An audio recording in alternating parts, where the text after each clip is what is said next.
And right now we are 2 minutes away from the end of the trading day. Romaine Bostick here with Katie Greifeld taking you through to that closing bell. It's a global simulcast. Carol Massar, Tim Stenovec, they join us now as they do every day at this time. Welcome to our audiences across all of our Bloomberg platforms, television, radio, our partnership with YouTube, as we parse the most crucial moments of the day and, more importantly, push ahead to earnings from Nvidia. Yeah, I'm looking at Nvidia. I've been kind of focused on it all day here, wondering how it was going to trade ahead of earnings. Right now, Romaine, it's up about 2.9%, but we'll see whether or not we get enough from the company to keep the enthusiasm going. Okay, so where is it trading at right now? Roughly $186 a share. Okay. Yeah.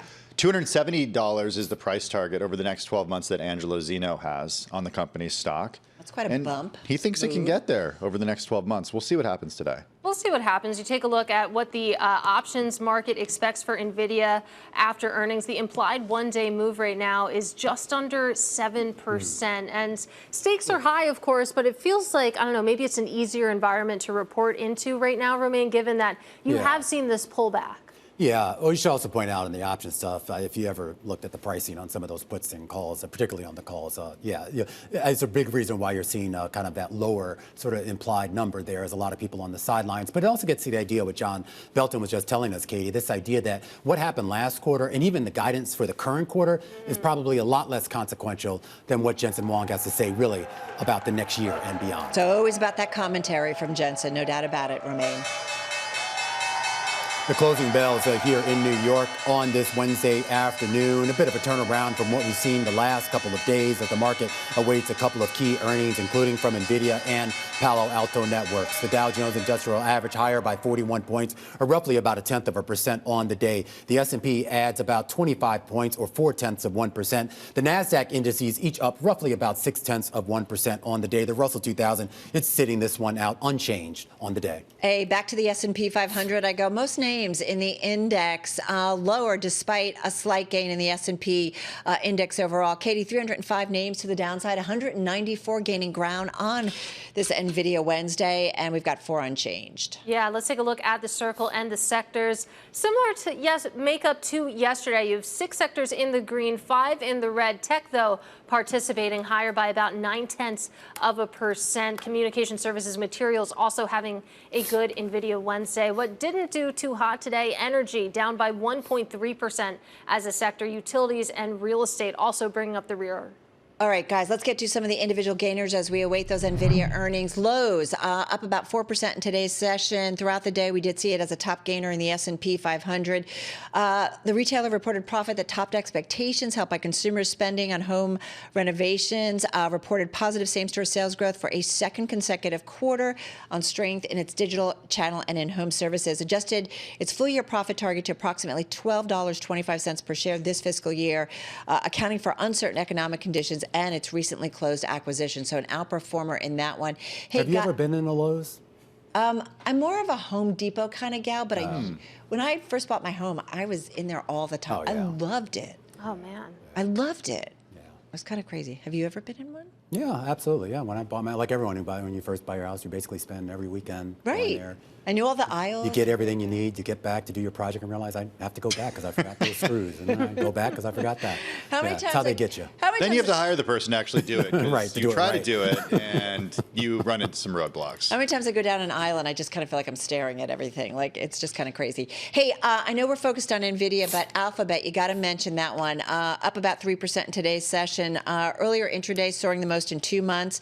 A wave of glowing reviews for the newly released version of its Gemini AI model, spurring investor confidence about the company's position in that ever-changing tech landscape. Have you downloaded that yet, Katie?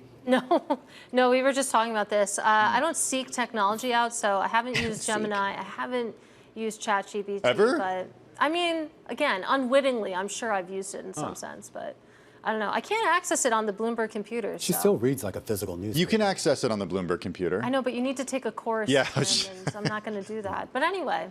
Just a quick aside. What? Do you know how long it took me to get Katie to use Google Docs? Wow. I still don't. Tell I us still more. don't. Yeah, I spill So the 5 years, tea. I guess, is the answer. We work at Bloomberg. We have the note on the terminal No. anyway. I know the note is the note is better. The Yeah, note is come better. on. No, it's not. Google. Is it? Sorry. It is. No. The note is better. No, Google Docs is a gift. It's a gift that keeps on giving. Hey, by the way, shares of Google, guys, they're up almost 55% this year, and I believe they are the best performing member of the Mag 7. So put that in your Yeah. something. What? in your pipe and smoke it. Hey, Constellation Energy, I have to mention that one. Definitely an outperformer in today's session. Number one gainer in the NASDAQ 100, up 5.3%. U.S. government planning to buy and own as many as 10 large nuclear reactors, projects that could be paid for by a $550 billion pledge investment fund being offered by Japan. So, all of these, of course, they own 3 Mile Island. We had some news on that yesterday about getting $1 billion in backing from the U.S. government on a reopening. So this was a big outperformer in today's session. Well, do you want to start with some energy when it comes to underperformers? The worst performer in the S&P 500 today on a percentage basis, Eversource Energy. Shares had their worst day since 2020 after regulators in Connecticut denied its request to sell its subsidiary, Aquarian Water Company. This rejection was due to concerns that the sale could double household bills and decrease economic regulatory oversight. Regulators said the proposed deal, quote, does not meet managerial suitability and responsibility requirements in a manner consistent with the public interest. Shares once again fell by more than 12%. Also, keep an eye on shares of Blue Owl today, down 0.9%. Blue Owl Capital calling off a merger of its 2 private credit funds after scrutiny over potential investor losses sent its shares tumbling. This deal was supposed to be between Blue Owl Capital Corp, which is a publicly traded one that's under the ticker OBDC, and then Blue Owl Capital Corp 2, that's non-traded, according to a statement Wednesday. The initial terms of the agreement barred investors in the private vehicle from redeeming their capital until the merger closed. The firm did cite current market conditions and will reevaluate its alternatives. And finally, some M&A news today, moving stocks in 2 different directions. Abbott Laboratories falling 3% today after Bloomberg News reported that it's nearing a potential acquisition of Exact Sciences Corp. in what would be its largest deal in nearly a decade. People familiar with the matter said Exact Sciences closed higher by 23.7% today. Their diagnostic tests include Cologuard, which helps screen for colorectal cancer. It's the second leading cause of cancer deaths in the U.S., but it's been used to screen for colorectal cancer some 20 million times since receiving FDA approval back in 2014.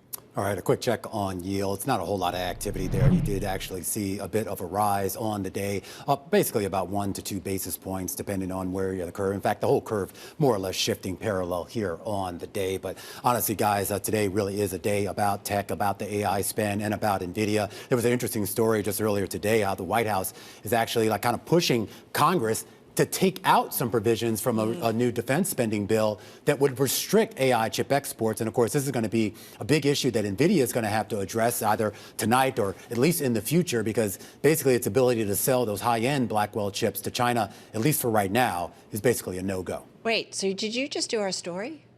I think so. You did. Well, But that's cool. I pass it back to you then. I never know what you guys are prepared for, Carol. So I just try to help out. Any We're always comments? prepared to talk about Bitcoin, Romaine. Okay, all right, So- sure Right, thing. as- Do you have any comments on chip exports, or since it was your story? You know what? The one thing we did say, and this, I think some of this initial reporting was coming from Axios, it's hard for me to keep track of where we are in terms of chip exports, who's getting what, who's not getting what. I don't know. Well, and I also There is think data that, on that. imagine if you were the CFO of a company that was trying to figure out, okay, how much are we going to be able to sell in certain parts of the world of which product? And because so much of that depends on the regulation. So if we can't plan for that, then, how do we figure out how much we're going to spend in other areas? Well, we were just talking with John Belton over at Gabelli, and at least the point that he made, and to paraphrase it poorly, was that when it comes to Nvidia and China sales, that it's less of an issue here, that a lot of that is well socialized at this point, that China is a difficult market. But longer term, I mean, if you don't have access there. That's a little bit of an existential problem. Well, and I think it's also interesting, at least according to the original reporting, is that it was about, fulfilling purchases of U.S. customers before exporting to what they call countries of concern, including China, which again shows kind of the China-U.S. back and forth of, yeah, we're getting along, we're not getting along. I don't know. It's just kind of interesting. Nice job, girl. I just want to know, did you get the pinky ring yet? Not yet, but I'm waiting. Okay. Christmas is coming. Tattoo? So. Tattoo, yeah. Okay. I told you I got it. She got hers on her neck. I got mine somewhere else.